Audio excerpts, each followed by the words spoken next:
Ketemu lagi di kuliah sistem digital. Topik kita masih membahas tentang representasi bilangan dan rangkaian aritmetik. Kita akan membahas tentang bilangan bertanda. Dalam sistem desimal, tanda suatu bilangan itu ditunjukkan dengan simbol plus atau minus yang diletakkan di sebelah kiri angka yang paling penting.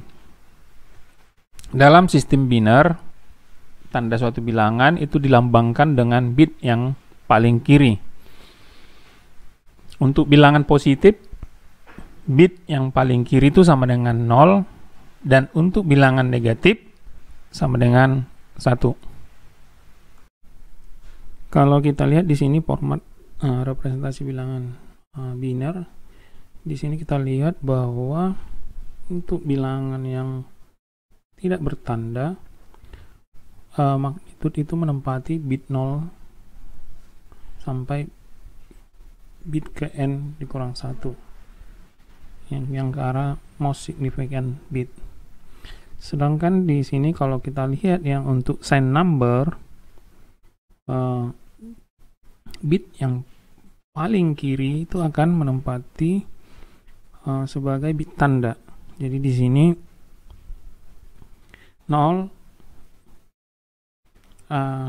menandakan bahwa bilangan ini adalah bilangan positif, sedangkan 1 menandakan bahwa bilangan itu negatif, sehingga magnitudenya atau nilainya menempati dari bit 0 sampai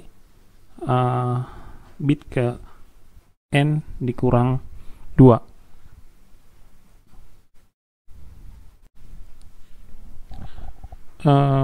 Secara umum bilangan negatif itu dapat dipresentasikan dengan 3 cara, yaitu sign and magnitude, kemudian komplement 1, kemudian komplement 2.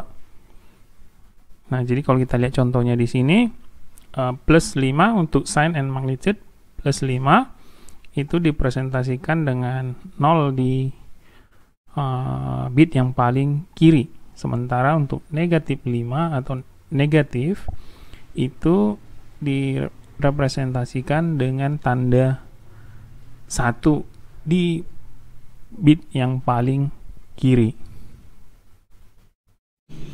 Jadi kalau kita lihat di sini dengan representasi sign and magnitude, lebar bit itu sangat menentukan. Jadi kalau kita katakan lebarnya 3 bit atau 4 bit, ya, kita katakan 4 bit, maka bit yang paling kiri itu akan menempati sebagai sign, ya, 0 atau 1, sedangkan 3 bit yang paling kanan itu merupakan magnitude atau nilai bilangannya.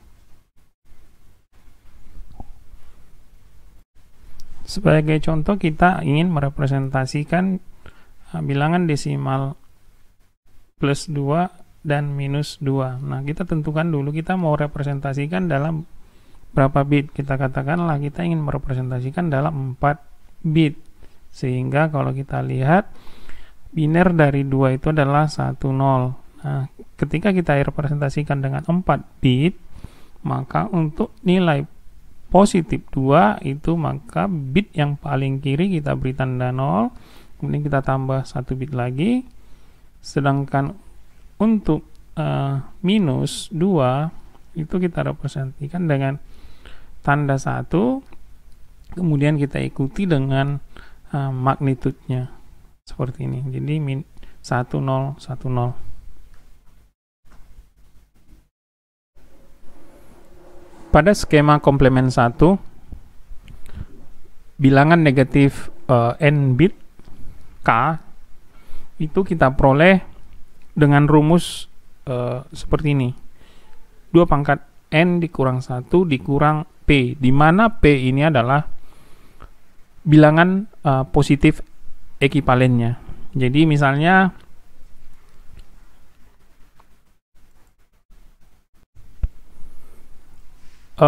katakanlah untuk n sama dengan 4, n sama dengan 4, artinya 4 bit di sini. Nah, kita ingin mengkonversi plus 5 itu menjadi minus 5 dengan skema komplement 1.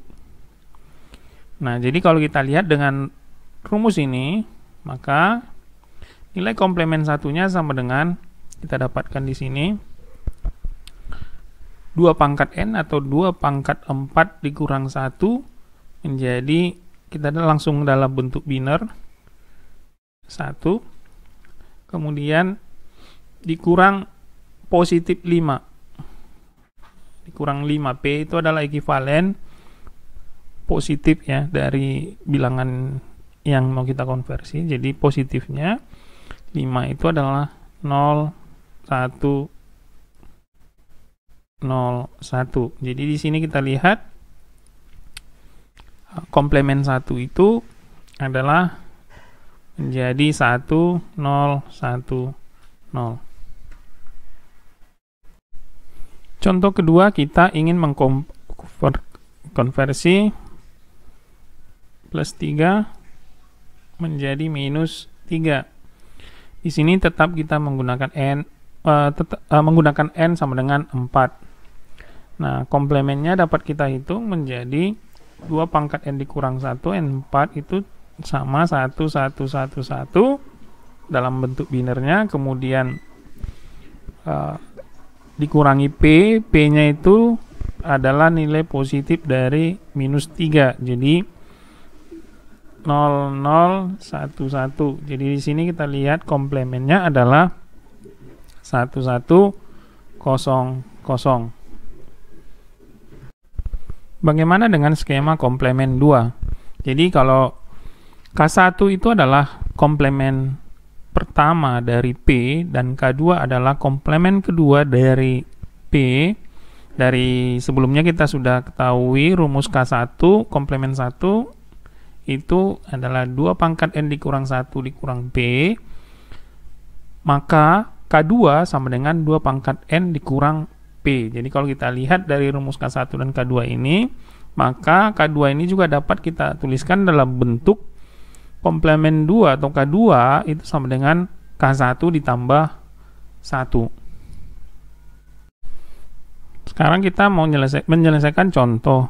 Katakan positif 5. Kita ingin ubah ke menjadi bilangan negatif dengan komplement 2. Jadi di sini kita lihat dari rumus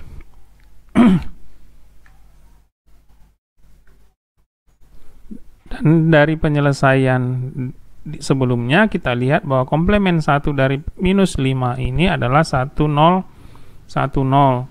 Jadi K2 dapat kita dapatkan dari K1 ditambah 1. Jadi sama dengan 1, 0, 1, 1.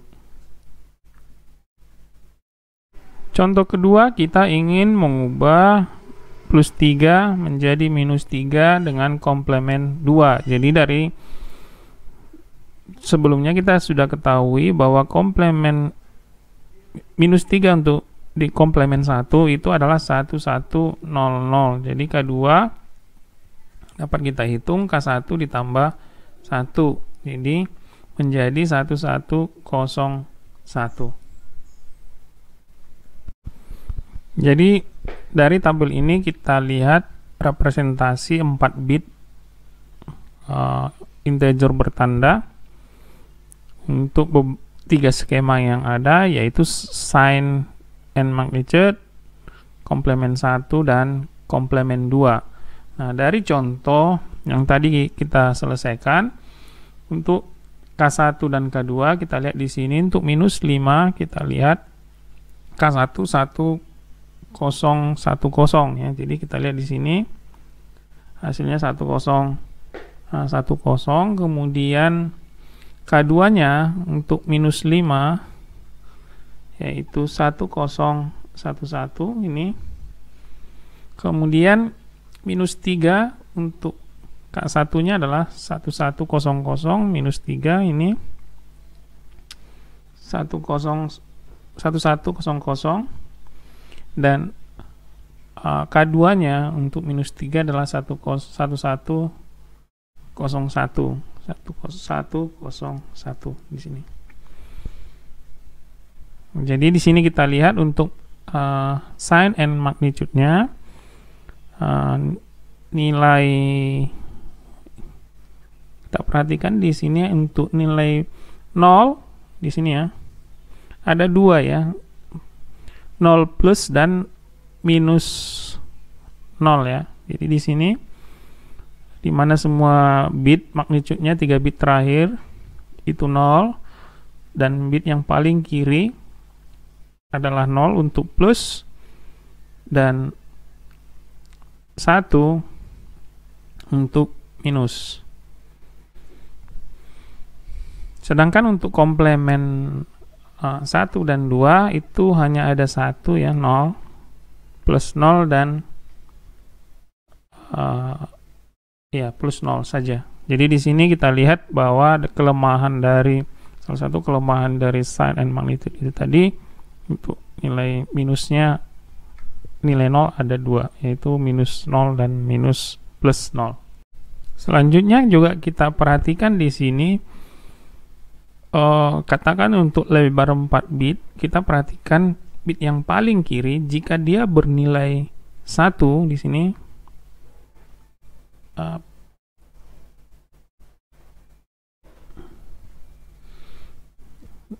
ke bawah ini bernilai 1, maka ini adalah representasi dari bilangan negatif, baik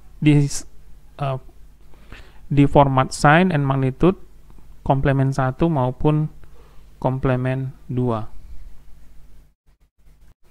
Selanjutnya kita akan bahas aturan konversi ke bilangan desimal.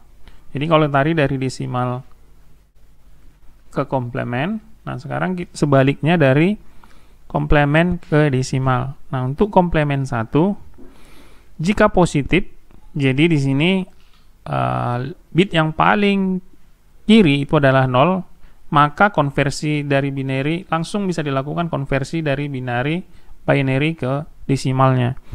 Nah, tapi jika negatif atau leftmost bitnya, bit yang paling kiri itu bernilai 1, maka kita lakukan langkah seperti ini. Pertama, kita flip bit yang ada, kemudian kita konversi dari binary ke desimal, kemudian kita tambahkan sign negatif pada bilangan desimal yang dihasilkan.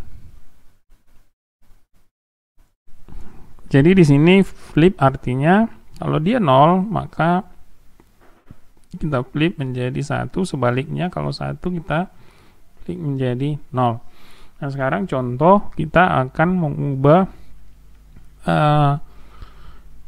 komplemen 1 dengan nilai bit 1010. Jadi karena kita lihat di sini bit awalnya adalah paling kiri adalah 1, jadi kita katakan bahwa ini adalah bilangan negatif.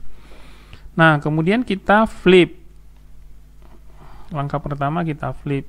Di sini hasilnya menjadi 0 menjadi 1, 1 menjadi 0, 0 menjadi 1, 1 menjadi 0. Nah, setelah kita flip, langkah selanjutnya adalah kita konversi ke desimal. Jadi di sini kita lihat bahwa pangkatnya adalah ini, nilai satunya adalah di bit yang pertama dan yang ketiga. Jadi di sini kita lihat menjadi 2 pangkat 2 ditambah 2 pangkat 0, jadi sama dengan 5.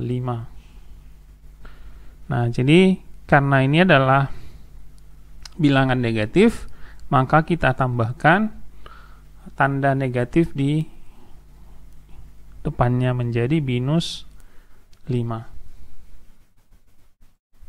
Contoh kedua, kita ingin mengubah ke desimal bilangan biner 1100. Nah, jadi kita ketahui bahwa ini adalah komplemen 1, di sini disebutkan di sini, maka kita lihat bit paling kiri, kita lihat bit paling kiri bernilai 1, maka bilangan ini adalah bilangan negatif. Langkah yang pertama kita lakukan adalah flip.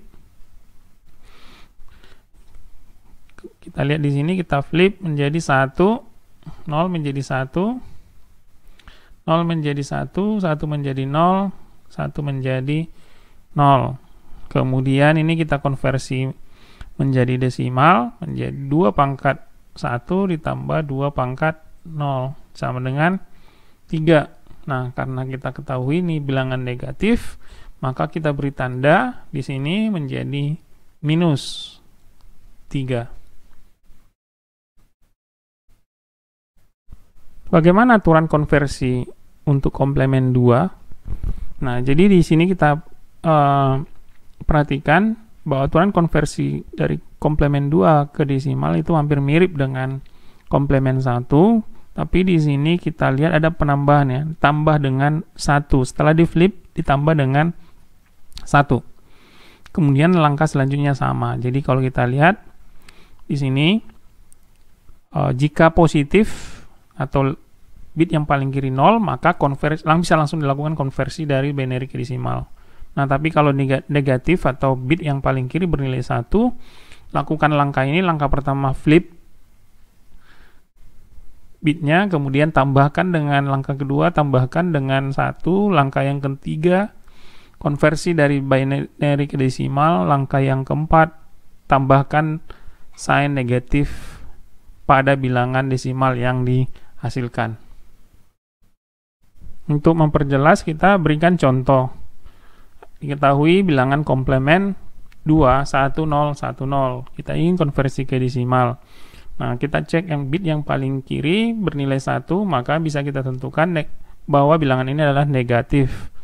Kemudian kita ikuti langkah 1 sampai ke 4. Pertama kita flip, jadi hasilnya menjadi 0, 1, 0, 1. Kemudian tambahkan dengan 1. Tambahkan dengan 1 menjadi 0, 1, 1, 0. Nah, setelah ditambahkan, konversi ke desimal menjadi 2 pangkat 2 ditambah 2 pangkat 1. Menjadi 4 ditambah 2 sama dengan 6. Karena ini kita ketahui bilangan negatif, maka kita beri tanda di depan menjadi minus 6. Contoh berikutnya diberikan bilangan komplemen 2, 1, 1, 0, 0. Jadi kita akan konversi ke desimal.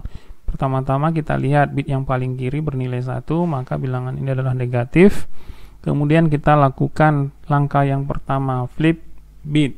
Kemudian kita flip 0, 0, 1, 1. Kemudian kita tambah 1, menghasilkan 0, 0, 1, 0.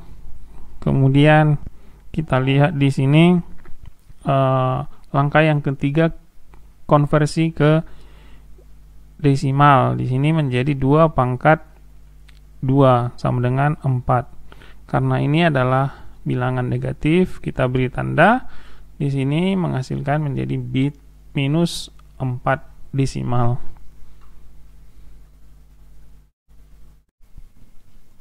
Untuk menilai kesesuaian representasi bilangan yang berbeda yang telah kita jelaskan di atas, perlu untuk menyelidiki penggunaannya dalam operasi aritmetik,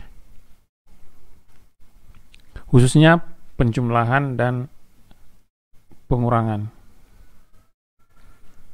Kita dapat menggambarkan aspek baik dan buruk dari setiap representasi dengan mempertimbangkan angka yang kecil. Jadi di sini misalnya kita menggunakan angka 4 bit yang terdiri dari bit tanda dan 3 bit signifikan. Dengan demikian angka-angka tersebut harus cukup kecil sehingga besar jumlah dapat dinyatakan dalam 3 bit, yang berarti bahwa jumlah tersebut tidak boleh melebihi dari nilai 7. Penjumlahan bilangan positif sama untuk ketiga representasi bilangan ini. Jadi sebenarnya ini kita sudah bahas di penjumlahan bilangan tidak bertanda di bagian sebelumnya. Tetapi ada perbedaan yang signifikan nanti ketika menggunakan angka negatif. kesulitan-kesulitan yang muncul menjadi jelas, sehingga kita bisa mempertimbangkan mana representasi bilangan yang paling sesuai. Berikut kita lihat contoh penjumlahan ya menggunakan komplement 1. Nah, untuk kasus yang pertama, plus 5 tambah plus 2, kita lihat di sini di dalam bentuk desimal tentu hasilnya adalah plus 7. Jadi kalau kita lihat di sini representasi komplement 1 dari plus 5 adalah 0101, sedangkan representasi dari 2 adalah 0010. Jadi kalau kita jumlahkan, ini hasilnya 1, 0 tambah 1, 1, 1 tambah 0, 1. Hasilnya adalah 0111, di mana representasinya itu sama dengan 7. Demikian juga kalau kasusnya kita lakukan penjumlahan antara minus 5 plus 2. Jadi kita lihat di sini komplement 1 dari minus 5, bentuk komplement 1 dari minus 5 adalah 1010. Ini ada plus di depannya, 1 di depannya. Kemudian plus 2 adalah 0010. Jadi ketika kita jumlahkan, hasilnya adalah 0 tambah 0, 0, 1 tambah 1, 0, 1 carry out, 1 tambah 0 tambah 0 sama dengan 1, 1 tambah 0, 1, 1. Jadi 1, 1, 0, 0. Ini kalau kita lihat adalah minus, nilai minus ya, minus 1. Jadi kita lihat nilainya adalah minus 3. Jadi ada kesesuaian ya di sini. Nah, bagaimana kalau penjumlahan plus 5 dan minus 2? Tentu hasilnya secara desimal adalah plus 3. Kita perhatikan di sini representasinya biner dari plus 5 adalah 0101. Minus 2 representasi komplement satunya adalah 1101, ini plus ya. Nah, kita jumlahkan 1 tambah 1, 0, carry 1, 1 tambah 0 tambah 0, 1. Kemudian 1 tambah 1, 0, carry 1, 1 tambah 0 tambah 1, 0, carry 1. Jadi di sini ada carry out 1. Nah, kita lihat hasilnya ini tidak sesuai dengan yang kita harapkan. Nah, tapi kalau kita lihat carry out-nya, hasil carry out itu dipindah ke sini, kemudian kita jumlahkan, maka hasilnya akan benar. Demikian juga untuk kasus minus 5 ditambah minus 2. Secara desimal itu hasilnya mestinya minus 7. Kita lihat di sini minus 5, 1010. Kemudian minus 2, 1, 1, 0, 1. Nah, kita lihat di sini hasil penjumlahannya 0 tambah 1, 1, 1 tambah 0, 1, 0 tambah 1, 1, 1 tambah 1, 0. Kemudian carry out 1, ini menjadi 1. Nah, hasilnya juga tidak sesuai. Jadi di sini kita lihat, perhatikan, dia carry out-nya ada 1, kita pindah ke sini, maka kalau kita pindah hasilnya akan 1001 dan ini benar. Jadi di sini kita lihat bahwa operasi di sini aritmetika penjumlahan atau pengurangan itu untuk beberapa nilai itu tidak sesuai dengan yang kita harapkan. Nah, bagaimana operasi aritmetik dilakukan di komplement 2? Kita perhatikan sama sebenarnya prinsipnya, tapi kita akan lihat di sini hasilnya bahwa hasilnya lebih sesuai dibandingkan dengan komplement 1. Nah, di sini yang kita perhatikan untuk penjumlahan plus 5 plus 2 ini, kalau kita lihat ini sama ya, plus ini nilainya plus 7. Kemudian untuk minus 5 dan plus 2 kita lihat komplement 2 dari minus 5 itu adalah 10011. Kemudian plus 2 0010. Kita lihat hasil penjumlahannya 1 tambah 01, 1 carry dia 1 tambah 01, 1 tambah 1 0, carry 1, 1 tambah ini 1, 1 tambah 0 tambah 0 1, kemudian 1 tambah 0 1. Jadi di sini 1101 itu sama dengan kita lihat di komplemen 2 itu adalah minus 3 ya. Di sini. Nah, kemudian kita lihat di sini untuk operasi plus 5 dan minus 2. Jadi kita lihat plus 5 adalah 0101, minus 2 komplemen 2-nya adalah 1110.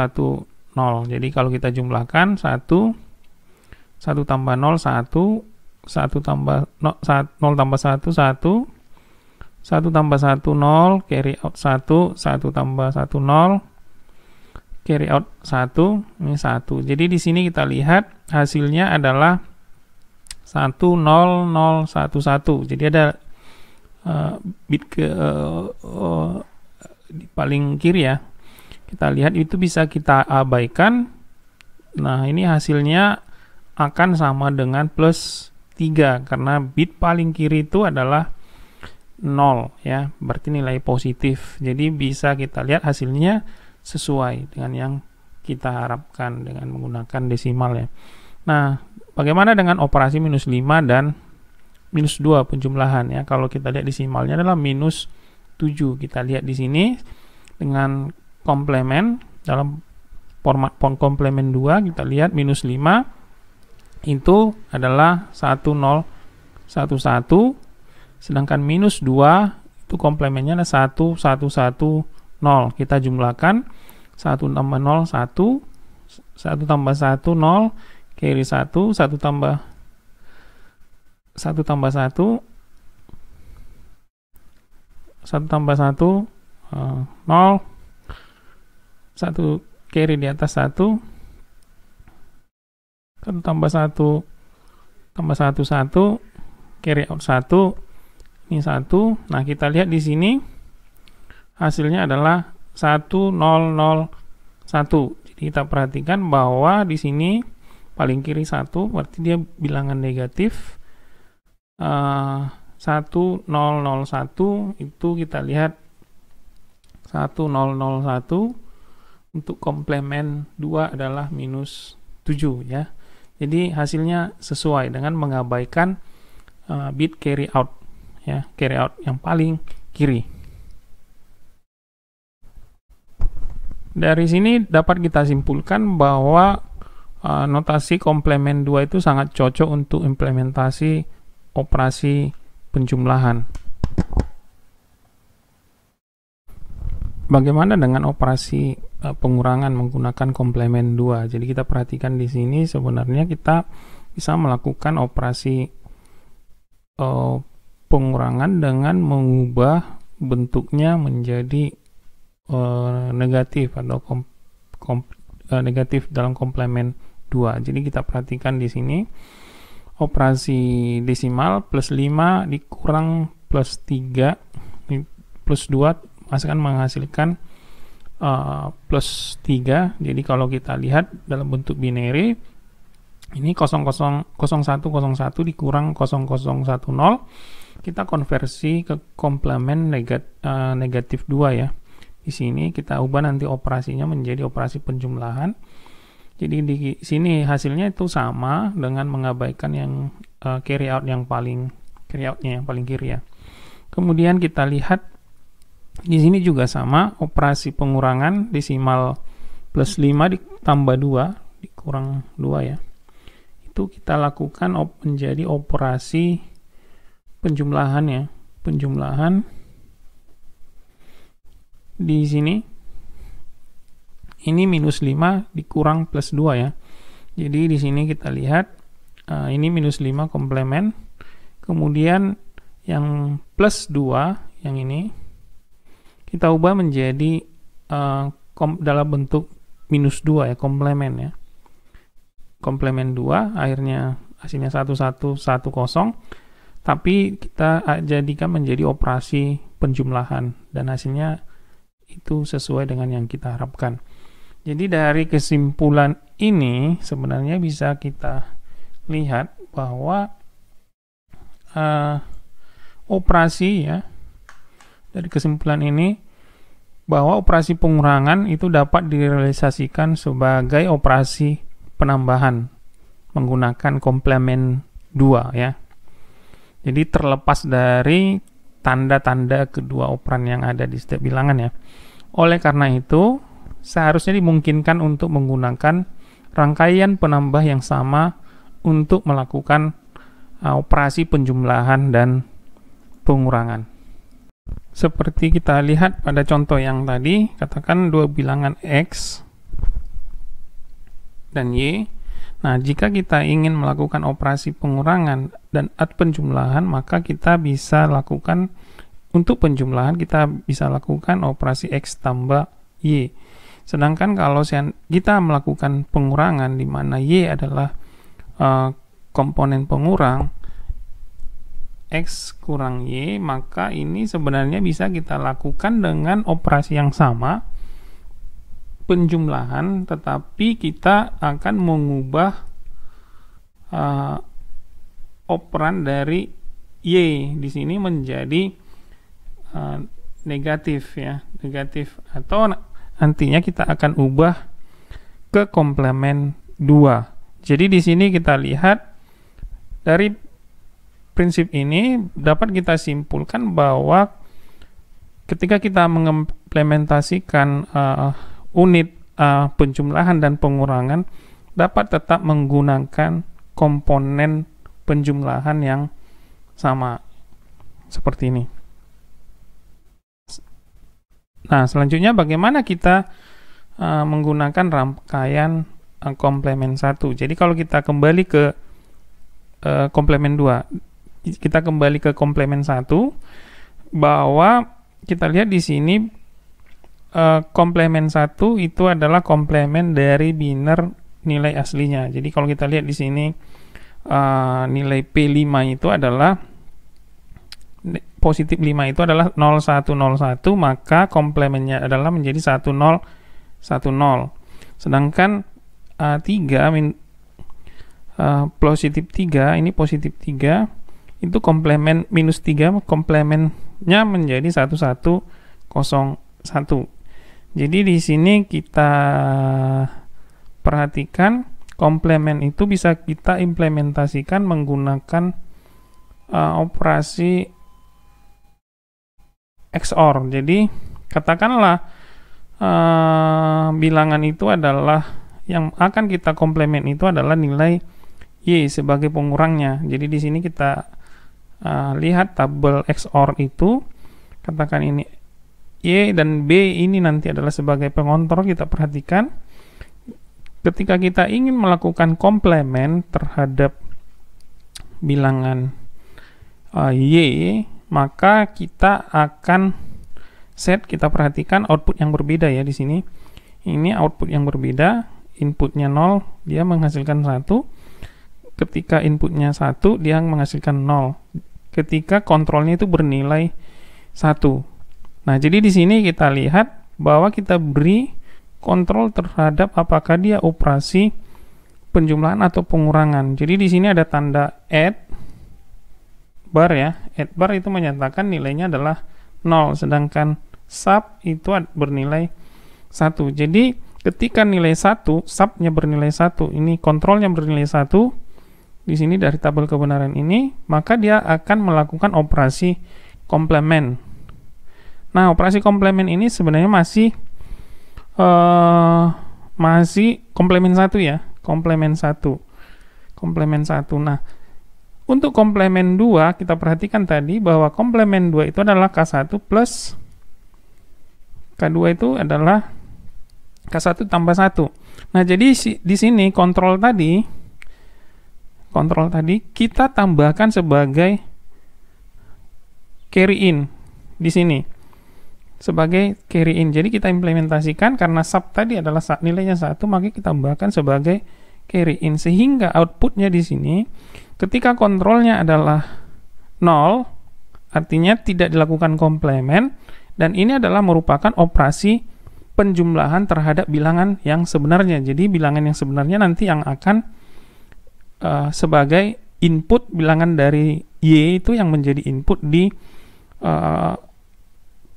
unit penjumlahan yang biasa, seperti itu. Sedangkan ketika kontrolnya itu bernilai 1 atau berfungsi sebagai fungsi pengurangan, maka nanti inputnya itu akan dikomplemen 1, ya, dikomplemen 1, kemudian dengan memasukkan nilai kontrol nilai 1 ini sebagai carry in di input unit adder ini, maka fungsi ini itu akan menghasilkan sebagai komplemen 2. Jadi secara keseluruhan kita lihat bahwa unit adder dan subtraktor itu bisa menggunakan komponen yang sama, komponen n-bit adder, tapi dengan beberapa modifikasi atau penambahan XOR di bagian input Y yang bertugas sebagai komponen bilangan pengurang, di mana nanti di situ ada kontrol yang sebagai penentu apakah dia melakukan operasi penjumlahan atau operasi pengurangan di sini. Nah, hasil penambahan atau pengurangan itu seharusnya sesuai dengan bit signifikan yang digunakan untuk merepresentasikan angka. Jadi misalnya kita menggunakan n bit untuk mewakili bilangan bertanda, maka hasilnya itu harus ada dalam rentang -2 pangkat n dikurang 1 hingga 2n dikurang 1 dikurang 1, ya. Jadi ini pangkat yang dikurangnya. Setelah pangkatkan baru dikurang 1. Nah, jika hasilnya tidak sesuai dengan kisaran ini, maka kita katakan bahwa terjadi arithmetic overflow. Nah, untuk memastikan operasi rangkaian aritmetika yang benar, ya, penting untuk dapat mendeteksi apakah terjadi overflow atau tidak. Nah, jadi di sini kita untuk menentukan overflow menggunakan XOR, melihat input C3 dan C4. Contoh di sini menggunakan kasus bilangan 4 bit, ya. Jadi kita lihat ada 3 signifikan bitsnya. Jadi kita cek di sini carry out dari C3 dan C4. Jadi di sini operasi overflow-nya sama dengan C3 not C4 or not C3 atau C4, atau dia menggunakan XOR, ya. C3 XOR C4. Oke. Nah, jika hasilnya 1 maka terjadi overflow, jika 0 maka tidak terjadi overflow. Jadi di sini kita harus amati adalah carry out C4 dan C3. Jadi kita perhatikan di sini untuk contoh, ya, plus 7 dan plus 2 penjumlahan di sini sama dengan plus 9. Jadi kita cek di sini di mana C4-nya itu adalah 0, kemudian C3-nya adalah 1. Jadi kita lihat bahwa di sini terjadi overflow, ya. Jadi C3 XOR C1 itu hasilnya adalah 1. Jadi di sini kita lihat -7 ditambah plus 2. Di sini hasilnya C3-nya itu 0, ya. 1 tambah 0, 0, 0 tambah 1, 1, 0 tambah 0, 0, carry-nya 1, 0, ya. Kemudian ini C3, kemudian 0 tambah 1 tambah 0, itu 1, carry out 4-nya itu adalah 0. Jadi C4 dan C3 itu adalah 0. Jadi eksklusif ini hasilnya XOR itu sama dengan 0. Kemudian kita lihat lagi di sini contoh yang berikutnya, plus 7 dikurang 2 itu hasilnya adalah plus 5 ya. Kalau kita lihat di sini bahwa 1 tambah 0 1, 1 tambah 1 0, di sini ada carry out 1, 1 tambah 1 tambah 1 1, kemudian carry out 1, ini C3, kemudian 1 tambah 0 tambah 1 0, carry out C4 itu 1, ini 1. Jadi kita lihat C4 nya ada 1, C3 adalah 1, jadi ini XOR sama dengan 0. Nah, kemudian contoh yang ketiga, minus 7 ditambah minus 2 itu sama dengan minus 9. Tentunya akan terjadi overflow di sini. Kita lihat implementasinya di sini, 1 tambah 0 1, 0 tambah 1 1, 0 tambah 1 1,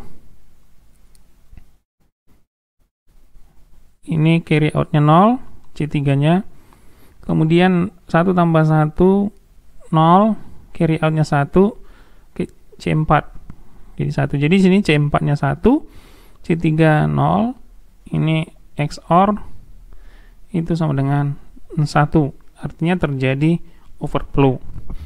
Nah, untuk bilangan n bit kita bisa mencek overflow-nya dalam bentuk umum Cn dikurang 1 XOR Cn. Demikian pertemuan kita kali ini. Terima kasih. Sampai ketemu kembali di kuliah selanjutnya.